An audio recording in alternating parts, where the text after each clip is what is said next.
दोस्तों आज किसान महापंचायत ने करनाल के लघु सचिवालय का घेराव करने का ऐलान कर दिया गया है। दिन के 12:30 बजने को हैं और अभी करनाल की अनाज मंडी में बड़ी संख्या में किसान पहुंच गए हैं। हम आपको अभी लघु सचिवालय का वो दृश्य दिखा रहे हैं कि लघु सचिवालय की किस तरह से बैरिकेडिंग की गई है और लघु सचिवालय को लेकर किस तरह से प्रशासन ने अपनी तैयारियां शुरू की हैं। प्रशासन की पूरी कोशिश है कि किसान लघु सचिवालय का घेराव ना करने पाएँ। किसानों को रोकने के लिए बड़ी संख्या में यहाँ पैरामिलिट्री फोर्सेस लगा दी गई है और इसके साथ साथ स्थानीय पुलिस को भी तैनात किया गया है। इतना ही नहीं, जितनी पुलिस आप बाहर देख रहे हैं उससे कहीं ज़्यादा पुलिस लघु सचिवालय के अंदर है और प्रशासन की पूरी कोशिश है कि इस बार किसान लघु सचिवालय में घुसने ना पाएँ, क्योंकि प्रशासन को पता है अगर किसान लघु सचिवालय में घुस गए तो कानून व्यवस्था को लेकर भारी दिक्कत पैदा हो सकती है। और यही वजह है कि न सिर्फ लघु सचिवालय बल्कि लघु सचिवालय की ओर जाने वाले सभी रास्तों पर भी ज़बरदस्त बैरिकेडिंग की हुई है। इधर दूसरी ओर इस वक्त हम करनाल की अनाज मंडी में हैं। करनाल के अनाज मंडी में किसान महापंचायत चली हुई है, क्योंकि पिछले दिनों जो बस्ताड़ा टोल प्लाजा पर किसानों पर लाठीचार्ज हुआ था, इसके विरोध में आज किसानों ने यह महापंचायत का आयोजन किया है। किसान संयुक्त मोर्चे ने इस महापंचायत का आह्वान किया था और उसी आह्वान के तहत आज करनाल में अनाज मंडी में यह महापंचायत आयोजित की गई है। बड़ी संख्या में किसान इस महापंचायत में भाग लेने के लिए आए हुए हैं। हरियाणा, पंजाब, यूपी, हिमाचल और दूर दूर से किसान यहाँ पे आए हुए हैं। किसानों ने बताया कि जब तक उनकी मांगें नहीं मानी जाएंगी वह इसी तरह से आंदोलन करते रहेंगे। आज किसानों की मांग यह है कि बस्ताड़ा टोल प्लाजा पर जिन प्रशासनिक अधिकारियों ने किसानों पर लाठीचार्ज किया था, सरकार उनके खिलाफ उचित कार्रवाई करे और अपनी इसी मांग को लेकर किसान आज यहाँ एकजुट हुए हैं। किसानों की बढ़ती भीड़ को देखकर प्रशासन ने अब किसानों के एक शिष्टमंडल को बातचीत के लिए बुलाया है। यहाँ पे पहुँच चुके हैं। किसानों में गुस्सा है, किसानों में रोष है, किसानों की मांग है कि प्रशासन के खिलाफ और कार्रवाई की जानी चाहिए, क्योंकि किसानों ने शांतिपूर्वक प्रदर्शन करते हुए किसानों पर लाठीचार्ज किया है और इस लाठीचार्ज में कई किसान घायल भी हुए हैं।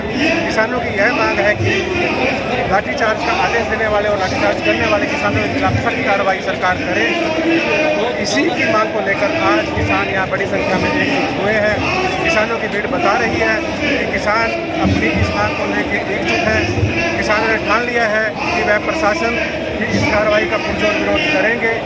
आप देख सकते हैं कि किस तरह से अभी तक किसान लगातार आ रहे हैं। किसानों ने यह भी ऐलान किया है कि यदि प्रशासन ने उनकी बात नहीं मानी तो वो मिनी सेक्रेटरीट का घेराव करेंगे। हालांकि प्रशासन की ओर से भी पूरी तैयारी की जा चुकी है।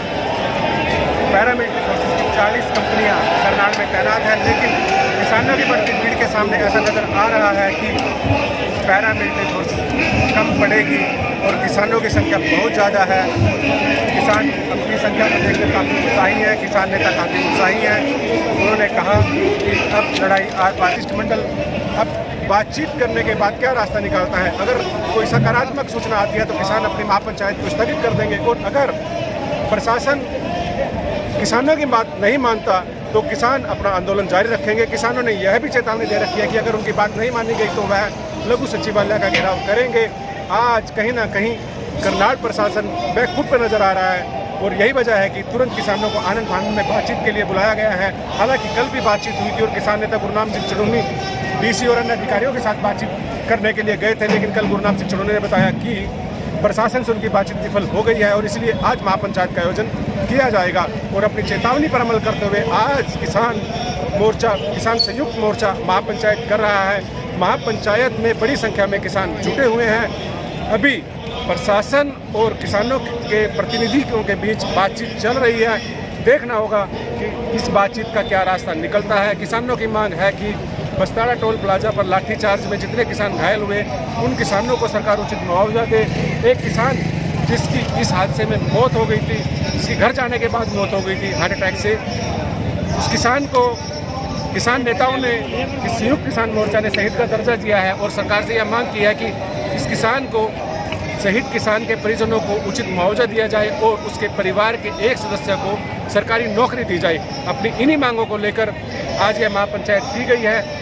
देखना होगा, अभी सबकी नज़रें टिकी हुई हैं शिष्टमंडल और प्रशासनिक अधिकारियों से बातचीत का क्या हल निकलता है। आपको इस महापंचायत का एक एक अपडेट आप तक पहुंचाते रहेंगे। आपसे रिक्वेस्ट है कि इस वीडियो को ज़्यादा से ज़्यादा लाइक करें, सब्सक्राइब करें, हमारे चैनल को सब्सक्राइब करें, ताकि आप तक सच्ची और अच्छी खबर, अच्छी जानकारी तुरंत और जल्दी से जल्दी पहुंच सके।